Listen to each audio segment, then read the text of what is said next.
자, 여러분 이번 시간은 우리 지난 시간에 이어서 이제 한국사 근현대사 파트를 어떻게 알고 있으면 틀린 것이라고 생각할까, 또 그걸 한번 점검해 볼 테니까요.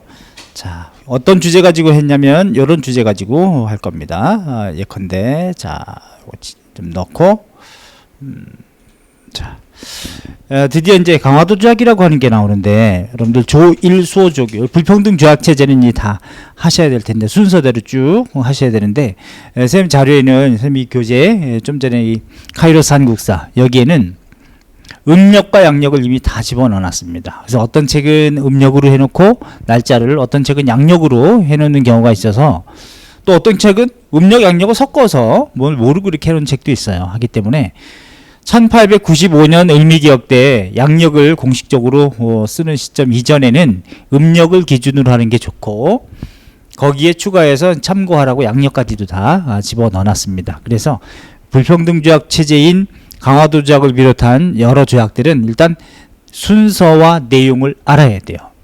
그런데 강화도 조약이라고 하는 것은 이건 조1수호족이잖아요. 그죠? 조1수호족. 정식 명칭이 조선과 일본 사이에 체결했던 조1수호족인데, 요거만 한번 해볼게요.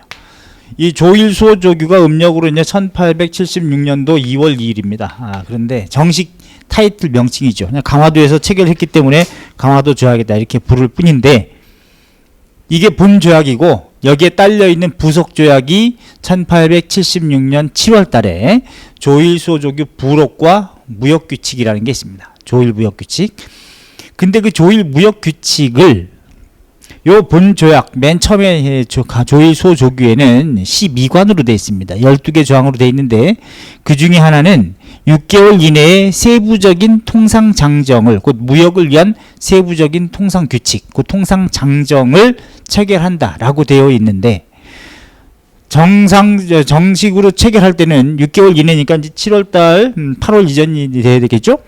7월달에 체결할 때 조일수호조규 부록과 무역규칙에는 통상장정이라고 하지 않고 무역규칙이라고 썼어요. 그래서 조일무역규칙, 그러니까 여기 한번 해드릴게요. 여기 본 조약이면 여기 부속 조약이 조일수호조규 부록이고, 부록 1876년도 7월 달에 같이 체결된 것이 조일무역규칙이 있습니다. 조일무역규칙 요게 있어요. 1876년도 똑같이 7월입니다. 그런데 이 조일수호조규에는 조선은 자주국이고 일본국과 평등한 권리를 갖는다. 그래서 청의 종주권을 부정함으로써 일본의 침략을 쉽게 하기 위한 목적이 있는 건 누구나 다 아실 거고, 또 하나 이제 해안 측량권하고 치외 법권적인 요소가 있다 이런 얘기하는데, 가장 대표적으로 불평등 내용으로서 해안 측량권 그거 맞습니다. 그런데 치외 법권이라고 하면서 영사재판권이라고 쓰는 사람이 있는데 그렇지 않습니다. 그건 잘못되어 있는 표현이고요. 영사재판권이라는 단어가 없어요. 그 문서에는 어떻게 되어 있냐, 개항장에서 일본놈과 조선분이 분쟁이 있을 때 조선분은 조선 관원이 심판을 하고 일본놈은 일본 관원이 심판한다 라고 해서 재판 관할권이라기 일본에 돼 있는 거지, 일본놈에 대해서는 일본 관원이 심판한다 이렇게 표현이 돼 있지, 일본 영사라든가 공사라는 말은 쓰지 않았고요. 일본 영사가 최초로 들어온 건 언제냐, 일본 영사가 최초로 들어온 거는 1883년에 최초로 들어옵니다.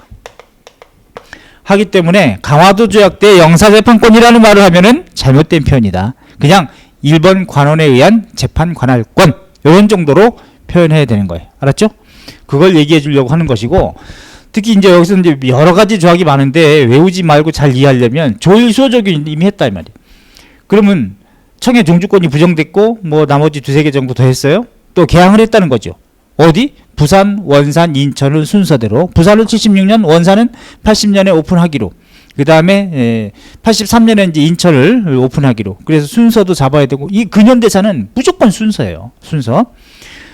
근데 부록은 뭐냐? 요거만 떠올려. 부록은 어떤 책 사면 붙어 있는 거라고 생각하면 애들이 왔어요. 왔으면 돌아다닐 수 있는 거리가 설정되겠죠. 간행이정이라고 하는 거야. 개항장 심리 인해서 돌아다닐 수 있다. 그럼 온 목적은 또 뭐야?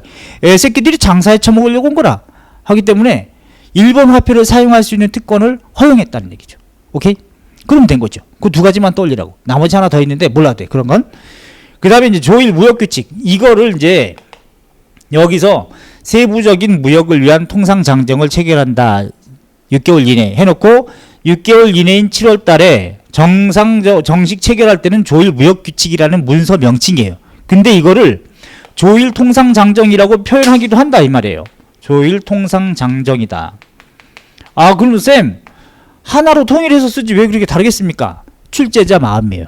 그래서 원칙으로 진짜 있는 이 문서로 쓰든가 아니면 조일 통상장정이라고 써도 상관은 없는데 그럼 뒤에 통상장정이 없으면 상관없어. 이거든지 이거든지 생각하면 되니까. 근데 이 조일 통상장정이 개정됩니다. 83년 6월 달에. 근데 그때는 명칭이 조일 통상장정이야. 아 나 이런 어쩌라고. 조일 통상장정이라고. 이때는 통상장정이에요. 이거는 1883년도 6월입니다. 그러면 이걸 썼을 경우에 헷갈리잖아요. 이거랑. 그래서 내용 가지고 알아야 돼요. 76년 것인지 83년 것인지 아셨죠? 여기서 무자를 하나 떠올리시면 돼. 무. 그래서 무역규칙에는 그 1차 통상장정 격에는 무관세, 무항세, 양곡의 무제한 유출이 허용됐다는 거. 3무. 무자를 떠올리라. 무관세, 무항세, 양국의 무제한 유출, 요 무자를 좀 떠올리시면 매칭이 될 거예요. 그럼 이 개정된 건 뭐냐? 조일 통상장정입니다. 이건 오리지널 명칭 자체가 조일 통상장정이에요. 이때는 83년도 여기서는 최혜국 대우가 일본한테도 규정이 된다. 최혜국 대우. 그러니까 다른 나라에 줬던 특권은 똑같이 혜택을 받는다는 조건이 최혜국 대우죠. 그 다음에 관세 조항도 여기서 규정되고 관세. 또 하나 방공령 규정도 있어요. 곡식 유출을 막는 명령. 쌀콩이 일본으로 유출되는 것을 막을 수 있는 명령 자체가 여기서 만들어집니다. 그럼 이 세 개 규정은 여기에 있는데 이것이 최초는 어떤 나라냐? 최초로 규정된 나라는 미국이에요. 조미소 통상조약 1882년 4월 달에 거기서 최초로 있다. 아셨죠? 그러면 정말 개빡쳐가지고 76년부터 83년까지는 열받아도 방공령을 선포할 수 있었던 거예요? 없었던 거예요? 없었던 거죠. 일본에 대해서. 근데 미국한테 이걸 방공령 규정을 줬다 하더라도 의미가 없는 거예요. 왜? 미국이 그렇게 땅덩어리가 넓은데 쌀 뺏으러 온 건 아니거든. 쪽발이가 문제지. 이것들이 이제 외놈이 이제 똑같이 비슷하게 쌀을 먹으니까 새끼들 물고기만 먹으면 좋은데 꼭 쌀을 처먹어요. 그래서 이것 때문에 결국은 조청상면수류 무역장정이 82년 8월입니다. 이모굴란 직후에. 그것 때문에 청놈들한테 이제 속국으로 규정돼가지고 한성을 오픈했어요. 그래서 청놈들이 거점을 잡은 데가 청계천이야. 근데 일본 놈들은 82년이면은 부산은 이미 76년에 오픈했고 원산이 80년이니까 아직 인천은 83년에 오픈하기로 했으니까 안 된 건데 부산 원산 근처 10리 82년부터 50리로 확대된다는 규정은 있지만 근데 아직 서울에 여기는 멀거든요. 근데 청놈들은 서울까지 오니까 얘네가 83년도에 이걸 개정한 거라. 개정해서 최애국대를 규정받으면 요것 때문에 얘네도 한성을 개방한다. 한성. 얘네한테도. 그래서 얘네들이 거점을 잡은 데가 충무로예요. 충무로. 그러니까 청놈들은 청계천 일대에서 일본 놈들은 충무로 일대에서 상권 경쟁에 들어가는 거예요. 그러니까 83년 이후부터 82년 시전 상인들도 불리해지겠죠. 청놈들이 들어오니까. 그래서 시전 상인들, 서울 상인들이 시전들이니까 시전 상인들이 그때부터 상권 수호 운동을 전개한다라고 해야 되는 거예요. 그 이전이 아니고. 아셨죠? 82년 이전이 아니라 그 이후다. 오케이? 이렇게 생각하셔야 돼요. 그러면 청계천하고 충무로는 멀어요? 가까워요? 가깝지 않습니까? 그죠? 그러니까 청계천하고 충무로 중에서 충무로는 예부터 근대 개항 이후부터 지금까지 외색이 강했던 이유가 거기 있습니다. 일본식 건물이라든가 이게 남아있는 이유가 거기 있다. 충무로 일대. 오케이. 자, 그래서 영사재판권이라는 말은 강화도 조약에서 쓰면 안 된다는 말 이걸 해드리고 싶고 나머지 이제 그 외에 불평등 조약 체제의 순서대로 잘 잡아야 돼. 제가 한번 읊어볼 테니까 조일소조규 있죠? 조일소조규 부록, 조일무역규칙 곧 1차 통상장정이 있죠? 82년도 조미소 통상장정이 있어요. 조미소 통상조약 알겠습니다. 그 다음에 이게 4월이고 6월달에 이모굴란 터집니다. 그런 다음에 7월달에 이제 재물포조약이라고 하는 것도 조일 강화조약이에요. 원래 명칭이 조일 강화조약, 재물포조약. 그 다음에 부록이 있습니다. 조일소조교 부록. 맞아요. 조일소조교 속약이라는 게 있어. 속약. 거류지가 50리로 확대된다는 거. 그런 다음에 8월 달에 조청 상민수료 무역장정. 83년도 6월 달에 6월 달에 조일통상장정. 이거 개정된 거. 10월 27일 날 조영 조독 수호통상조약이 있습니다. 84년도 갑순정변 터지죠? 10월 달에 음력은 10월이고 양력은 12월인데 그거 이후에 한성조약이 있죠? 그런 다음에 또 뭐 있어요? 또 85년도에 이 텐진조약이라는 게 또 청일 사이에 체결되고 86년도에 조불수호통상조약 프랑스하고 조약 체결합니다. 천주교 포교가 인정된다는 점. 그런 다음에 저기 뒤로 가면은 1899년 대한제국이 1897년이잖아요. 99년도에 한청통상조약이라는 게 있습니다. 거기에서 청과 대등한 관계에서 조약을 체결한 게 그거예요. 한청통상조약. 왜? 청은 이미 94년도 청일전쟁에서 꽤 박살났거든. 그러니까 이제 넘어진 애를 우리가 아예 싫어 하고 이제 밟은 거지. 그래놓고 청과 대등한 관계에서 맺은 최초의 조약은 한청통상조약이다. 1899년. 오케이? 자, 이렇게 봐주시고. 그런 다음에 텐진조약 23번에 텐진조약이 청일전쟁의 군사적 배경이다라고 잘못되어 있는 책도 있어요. 아닌 근거를 제가 말씀드릴 테니까. 옛날엔 그렇게도 시험 문제 나왔어요. 그러니까 청일전쟁이 터지게 되는 배경으로서 군사적 배경으로 텐진조약, 그 다음에 경제적 배경으로 조청상민수료 무역장정 이렇게 두 가지를 시험 문제 낸 적도 있는데 조청상민수료 무역장정이 청일전쟁의 경제적 배경인 것은 맞아요. 그건 나중에 수업 시간에 합시다. 그런데 이게 군사적 배경이 아니라고 하는 점은 뭐 때문에 그러냐? 동학농민운동이라고 하는 것이 이제 동학농민전쟁이라고 하죠. 농민전쟁. 이게 1894년 1월부터 12월까지 내내 있어요. 음력 11월 12일 날 공주 우금치 전투에서 패배할 때까지 1월 10일부터 네 시기로 보지 않습니까? 그죠? 동학농민전쟁을 1월부터 해가지고 3월 13일까지 그 다음에 3월 13일부터 이후 5월 7일까지 5월 7일부터 8월 25일까지 그 다음에 11월 12일까지 1기, 2기, 3기, 4기로 나눈단 말이에요.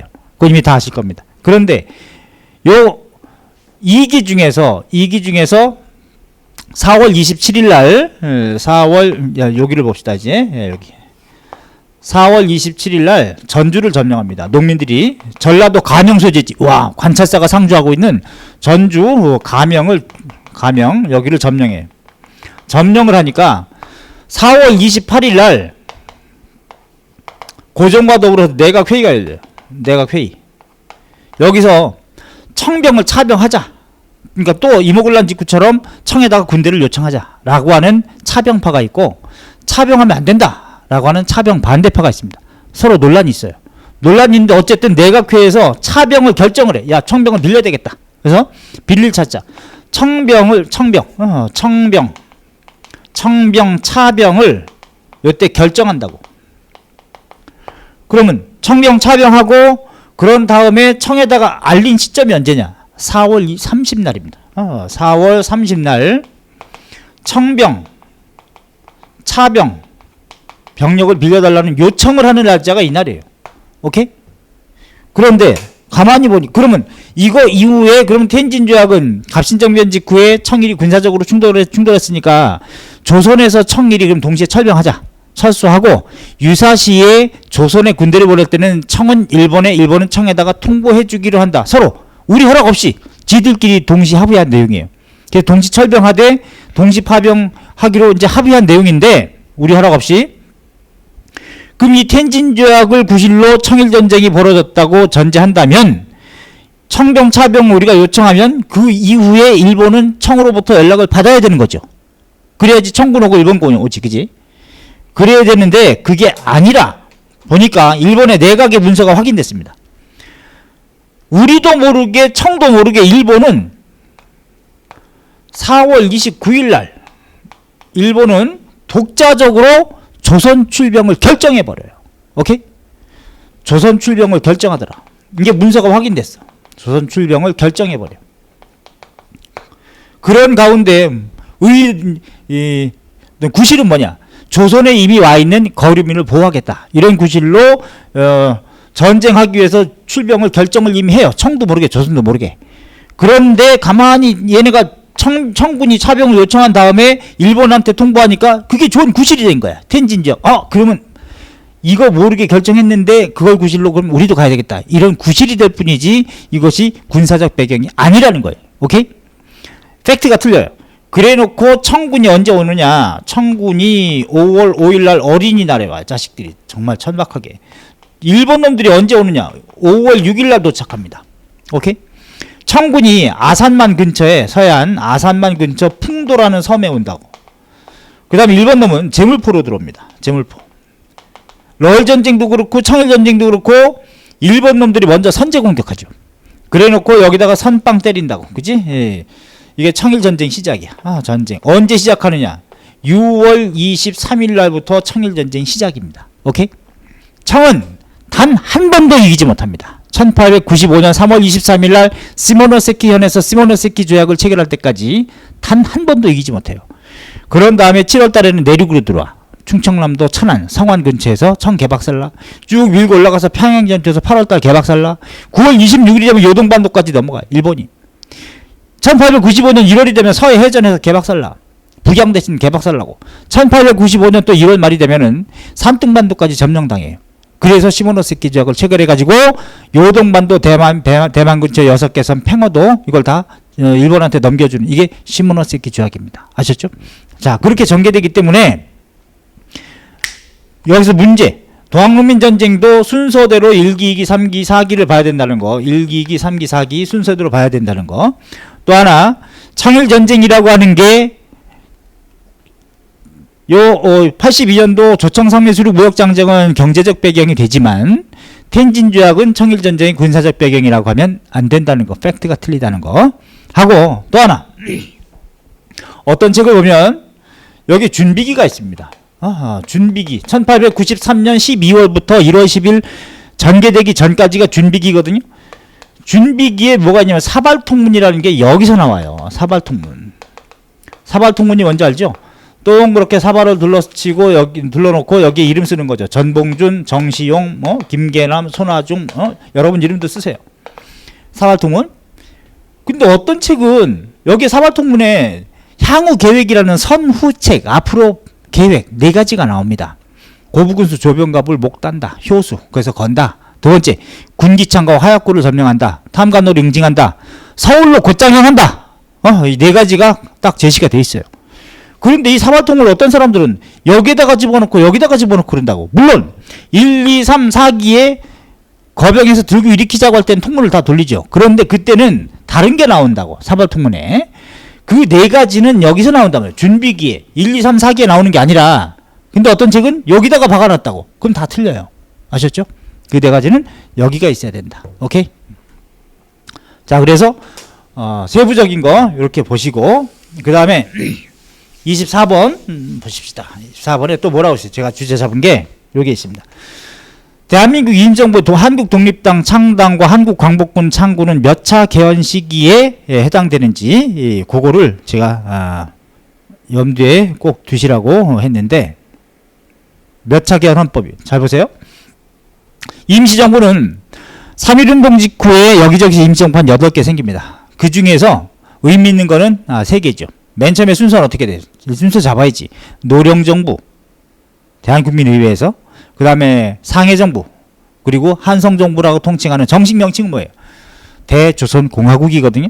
이렇게 해서 이제 3개 정부가 순서대로 만들어지는데 각각의 헌법 체제가 있었기 때문에 통합되면서 헌정체제가 통합헌법이 1차 개헌 형식을 띱니다. 그래서 상해시기, 이동시기, 충칭시기로 이렇게 나눠가죠.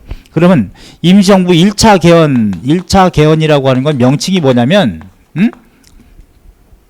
임시헌법이라고 그래요. 임시헌법. 그럼 1차 개헌이 언제부터 언제까지야? 1919년부터 1925년도에 바뀌거든요. 그러니까 이때가 통합헌법이 되는 겁니다. 1차 개헌 형식을 띠는데 이게 통합헌법이 된다. 통합헌법. 왜? 임시정부가 통합됐으니까. 통합헌법. 그 명칭이 임시헌법이에요. 그럼 2차 개헌은 언제냐? 2차 개헌은 25년이죠. 이것도 임시헌법이라고 그래요. 1925년부터 적용되는 시기가 1927년입니다. 그러면 25년도에 2차 개헌이 이루어진 것이고 1차 개헌 헌법, 요 통합헌법 때는 대통령 중심 지도체제인 것이고 요 2차 개헌 시기는 국무령 중심의 내각 책임 지도체제인 것이고 3차 개헌이 또 있습니다. 3차 개헌은 임시약헌이라 그래요. 명칭이 임시약헌이다. 요때는 1927년에 개헌돼 가지고 언제까지냐? 1940년 충칭에서 또 고쳐집니다. 그 다음에 4차 개헌, 이것도 임시약헌입니다. 이건 1940년부터 해가지고 1944년까지예요. 요때가 4차 개헌이고 그 다음에 마지막으로 개헌된 것이 이제 5차 개헌인데 개헌 중에서 제일 중요한 거는 요 1차 개헌하고 5차 개헌이 가장 중요하고요. 4차도 의미가 있습니다. 알았죠? 그런데 5차 개헌은 뭐라고 하냐? 임시헌장이라고 그래요. 임시헌장. 물론 통합되기 이전에 대한민국 임시정부 1919년 4월 11일 날 통합되기 전에 임시정부 요것도 임시헌장이긴 합니다. 그때는 의원 내각제였습니다. 내각 책임제라고 하는 거죠. 이때 임시헌장이라고 하는데 1944년도부터 해서 1945년까지입니다. 그래서 이제 요때 5차 개헌되는데 그러면 여기서 조심할 거는 여러분 이제 40년에 충칭에 정착한다는 건 다 아실 겁니다. 이거 다 충칭 시기예요. 그죠? 충칭 시기. 충칭 시기. 이건 맞는데 이건 40년부터 45년까지예요. 그런데 요걸 조심해야 돼. 3차 개헌이 유지되던 시기에 3차 개헌 임시약헌 요게 유지되던 시기에 있었던 일 중에 뭐가 있냐? 한인 애국단 여기에 들어가야 돼요. 한인 애국단이라고 하는 김구 선생이 조직한 거 있죠? 31년에 또 한국 독립당. 한국 독립당은 30년에 창당됩니다. 그런데 요게 35년도에 개칭돼요. 뭘로 개칭되냐면 한국국민당이라고 개칭됩니다. 한국국민당. 35년에 이게 마지막으로 충칭에 들어가서 또 개칭돼. 그 또 개칭됐을 때가 뭐냐면은 한국 독립당이야. 다시 한국 독립당 40년. 알았죠? 이게 5월입니다 40년 5월 날짜까지 써드릴게. 5월이라고. 오케이? 그래서 한국 독립당이 다시 재건돼서 당명을 또 쓰는데 물론 만주에도 한국 독립당이 있습니다. 30년에 거기 한국 독립군도 있고. 근데 40년의 충칭 시기에 해당되는 당명이라고 생각할 때 충칭 시기에 4차 개헌 직전에 이게 됐단 말이에요. 아셨죠? 이 충칭 시기 4차 개헌, 그 임시약헌은 40년 10월입니다. 10월. 그러니까 그 전에 4차 개헌헌법으로 고쳐지기 전에 이미 당명이 써진 거고, 그런 다음에 또 하나 알아야 될 게 있어요. 또 한두 개. 한국 광복군 있죠. 한국 광복군도 다 충칭식이라고 여러분이 다 생각을 해. 물론 여긴 이동식이긴 한데 충칭에 정착해서 4차 개헌 직전에 있었던 일이 한국 광복군입니다. 창군. 이게 40년 9월이에요. 9월 17일이야. 그러니까 10월 전이죠. 4차 개헌 전이지. 그지? 그 다음에 건국강령을 공포했다는 거. 건국강령. 41년. 요거. 그런 다음에 대일 선전포고. 일본에 대해서도 요거는 여기죠. 4차 개헌이죠. 그러니까 요 세 개는 4차 개헌 이전에 있었던 일이니까 한국 광복군 창군과 한국 독립당 요거는 충칭 시기는 맞는데 여기 이 4차 개헌 직전에 있었던 일이다. 요걸 명심하시고, 그 다음에 요 4차 개헌 시기, 4차 개헌이 유지되던 시기에 있었던 일, 요거 하면 건국강령을 발표했다는 거. 41년도. 그 다음에 대일 선전포고죠. 41년 12월 9일 날 일본에 대해서 전쟁을 선포하는 대일 선전포고. 선전포고. 요거 여기입니다. 41년이니까. 그 다음에 한영연합작전 있죠. 그죠? 한국군과 영국군 사이에 연합작전. 인도 미얀마 방면에서 일본 놈 잡아가지고 포로 신문하고 암호 번역하고 심리전하고 이 씨빠가야로 해가 좀 때리고 뭐 이런 거. 한영 연합작전이라는 거. 연합작전. 이게 43년이거든. 이건 여기에 들어가야 되는 거고요. 자, 여기선 또 뭘까요? 5차 개헌. 5차 개헌 때 있었던 일은 44년부터 45년이니까 이때는 대독 선전포고, 독일에 대해서 대독 선전포고입니다. 45년이거든. 오케이? 2차 세계대전이 끝나기 전에 5월 달에. 그리고 또 한미 공동작전이 있습니다. 한미 공동작전이라 그래가지고 45년 이것도 그래서 국내 정진군을 편성해서 국내 진입 작전 계획을 8월 7일날 세웠는데 8월 15일날 해방된 거야. 9월 달에 투입되기 전에. 안타까운 거죠. 그래서 미국의 OSS 부대하고 미국의 전략정보처라 그래가지고 지금의 CIA 전신입니다. OSS 부대. 사령관이 도노반이거든. 김구 주석과 연합해가지고 국내 진입 작전 계획을 세웠다. 이건 이제 여기에 들어가야 되는 거죠. 오케이? 그래서 이거는 뭐 편하게 좀 아실 수도 있는데 4차 개헌 시기에 한국 광복군이 창설된 게 아니라 4차 개헌 직전에 같은 40년이지만은 4차 개헌은 10월인데 9월 달에 한국 광복군 창군, 한국 독립당 창당 5월. 그래서 이거 물어보면 굉장히 어려울 겁니다. 아셨죠? 그래서 어떤 사람 책을 그렇게 해놓고 4차 개헌 시기에 이걸 다 집어넣는 사람이 있는데 그러면 팩트가 완전 틀려요. 오케이? 그걸 좀 조심해라.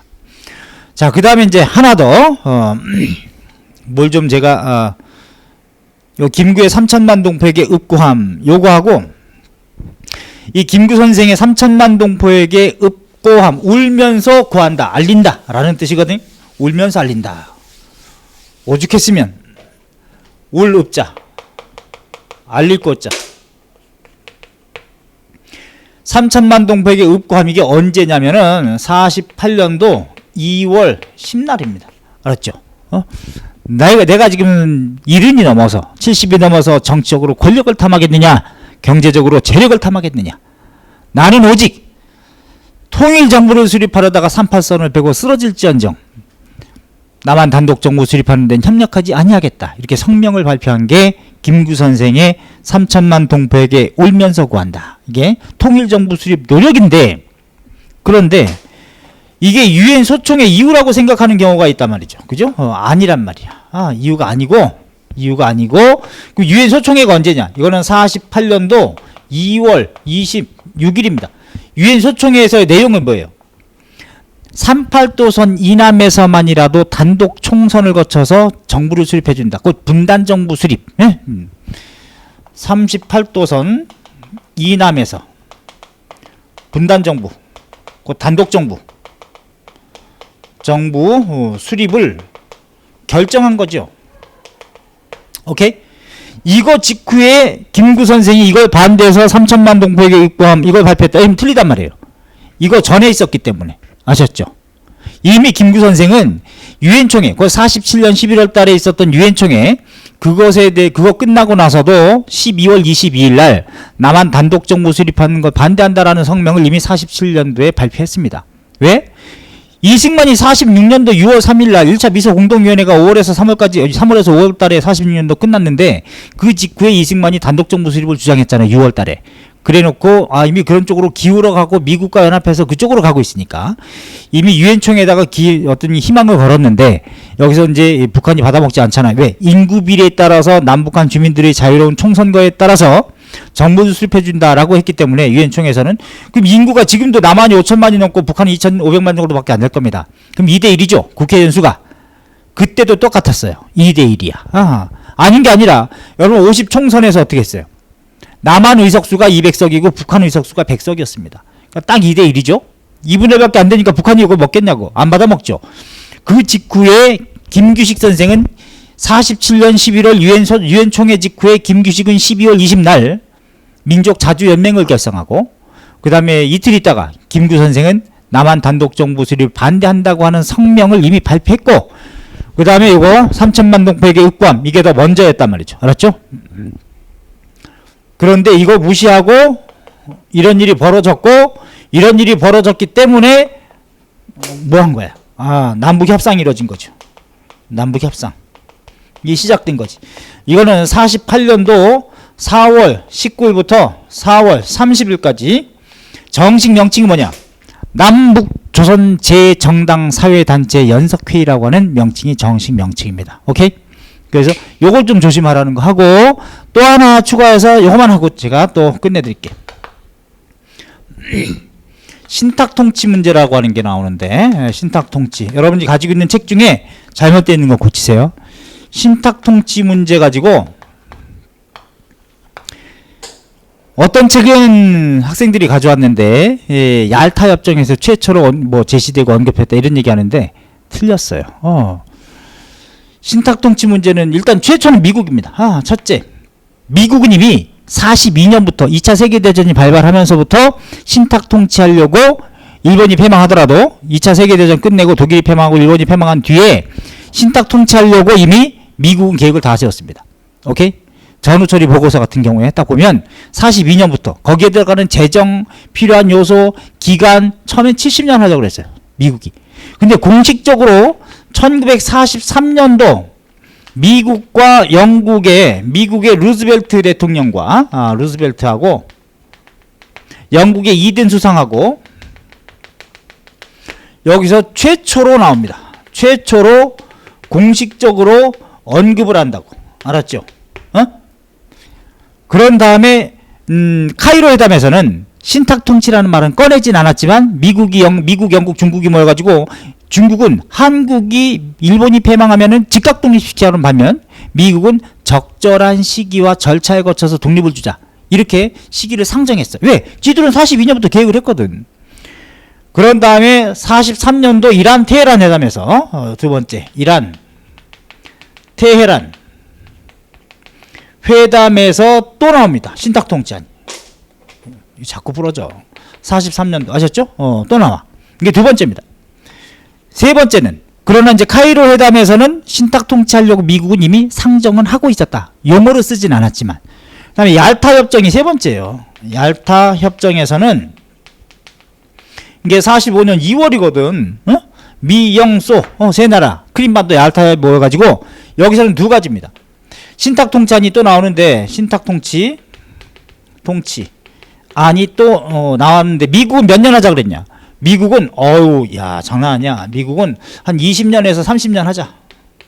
미친놈들이죠. 소련은 why? 쇼타임으로 하자. 우린 짧으면 짧을수록 좋겠다. 이래가지고 합의가 안 됐어요. 오케이?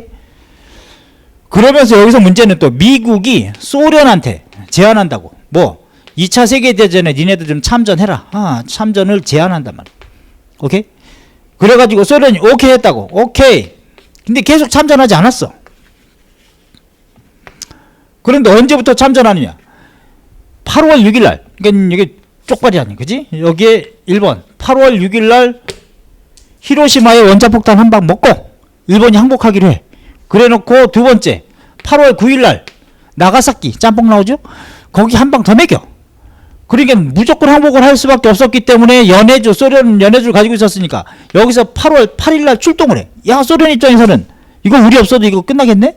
라고 생각하고 8월 8일에 출동해서 두만강 넘어 우리나라에 들어온 게 8월 9일입니다. 오케이? 8월 9일인데 한 방 더 먹이니까 소련도 쫄아 있었어. 근데 지금 이 함경도까지는 와 있었잖아. 그래서 미국에서는 야, 자기네들은 지금 한반도에 들어오지도 않았는데 야, 소련이 더 내려오지 않게끔 막아봐. 어떻게 방법을 구해봐. 해가지고 여기서 딱 대령들이 딘 러스크 존 스틸웰 대령들이서 미국 전쟁성 작전국, 여기는 미국 국무성 해군성 육군성 이 2차 세계대전 총지휘부예요. 거기서 긴급하게 회의가 열린다고. 이거 이후에 미국의 전쟁성 작전국에서 회의가 열려가지고 이게 언제냐? 48년도 8월 10일에서 8월 11일 날입니다. 새벽. 이때 딱 지도를 봐. 지도를 보고 일단 한강은 좀 서울을 끼고 있으니까 가져야 될 것 같고 딱 보니까 38도선이라는 게 보이는 거야. 38도선. 그럼 이걸 기준으로 끊자라고 지들이 결정해. 그래서 소련한테 제안한다고. 그래서 소련은 자기도 요 정도까지는 관장한다고 해야지라고 하려고 했는데 38도선 이북은 니네가 관장하라고 하니까 와우 좋아가지고 얼굴 표정 짓느라고 죽으려고 그랬어요. 그래 그럼 빨리 하자 해갖고 그래서 분단이 되게 되는 배경이 됩니다. 여기서 38도선으로 끊자는 의제는 없었어요. 없었는데 결과적으로 결국 영향이지, 그치? 38도선이라고 하는 분단의 배경이 됐다라고 그래요. 근거는 아닙니다. 알았죠? 얄타 협정 옛날에 또 근거라고도 했어. 38도선에. 그럼 언제 38도선으로 분단이 됐냐? 해방이 48년도 8월 15일인데 48년도 9월 2일 날 38도 선으로 끊어집니다. 누구 때문에? 미국 때문에 38도 선으로 끊어지게 됐다. 알았죠? 분단의 배경. 응? 그래서 얄타 협정 이것도 신탁 통치안이 나왔고 여기가 최초가 아니란 말이에요. 알았죠? 최초가 아니고 지금 학생들이 잘못 알고 있는 경우가 있다. 책이 잘못되어 있으니까 그런 거예요. 그 다음에 네 번째 카이로 얄타 포츠담. 이 포츠담 회담에 그죠? 포츠담. 여기서도 45년도 7월 달에 신탁 통치안이 또 나옵니다. 또 나오고 합의가 되지 않았죠. 그 다음에 이제 최종적으로 되는 게 뭐예요? 모스크바 3상 회의에서 45년도 12월 27일 날 신탁 통치안이 최종 결정된 거죠. 그죠? 최종 결정. 어떻게? 자, 미국안이 하나. 뭐? 최고 5개년에 걸쳐서 미, 영, 중소 4개 나라에 의한 신탁 통치를 한다. 여기가 미국안이고 나머지 2개. 한국의 민주적인 정당 사회단체와 다 협의해서 한국이 임시 민주정부를 수립해준다는 내용과 이걸 위해서 미소 공동위원회를 개최한다고 하는 그 2가지는 소련 제안입니다. 그래서 미국과 소련안이 절충돼서 합의가 된 것이 모스크바 3상 결정이다. 알았죠? 자, 그러므로 결론 여기서 내립니다. 신탁 통치 문제가 얄타 협정에서 처음으로 언급된 게 아니라는 점. 오케이? 공식적으로는 43년도 미국과 영국 루즈벨트 대통령과 영국의 이든 수상 외교석상에서 처음으로 나왔고 이미 42년도 미국이 처음으로 계획을 잡고 있었다. 단독으로는. 그러니까 요 얄타 협정이 처음은 아니라는 점을 명심하시고요. 아셨죠? 또 하나, 얄타 협정 때에 38도 선으로 끊자라고 하는 의제는 없었다. 단 이것 때문에 소련이 참전하게 됨으로써 결과적으로 나중에 38도 선으로 분단되게 되는 배경이라고는 할 수 있다. 근거는 아니고. 아셨죠? 자, 이렇게 해서 어떻게 알고 있으면 여러분들이 한국사 공무원 시험에서 정밀하게 다 틀리는지를 몇 개를 좀 짚어봤고, 다음에는 제가 이렇게 알고 있어야 확실하게 맞는다. 요걸 주제 가지고 여러분하고 수업 시간에 만나 뵐 테니까 그렇게 하시고, 여러분이 어떤 책을 가지고 있어도 좋은데 이미 가지고 있는 책 중에 잘못된 거 있으면 꼭 선생님이 바꿔준 거대로 다 바꿔주시기 바랍니다. 아셨죠? 그래서 선생님 교재 가지고 좀 요 한 권입니다. 한 권 가지고 정확하게 더도 말고 둘도 말고 딱 500페이지입니다. 요 500페이지 가지고 여러분 수업 시간에 딱 단과 시간에는 2달 코스로 하고 또 필요한 자료 아주 탑 시크릿 이렇게 해서 나눠드릴 거예요. 자, 그럼 정규 수업 시간에 뵙도록 하겠습니다. 자, 여러분 화이팅! 고맙습니다.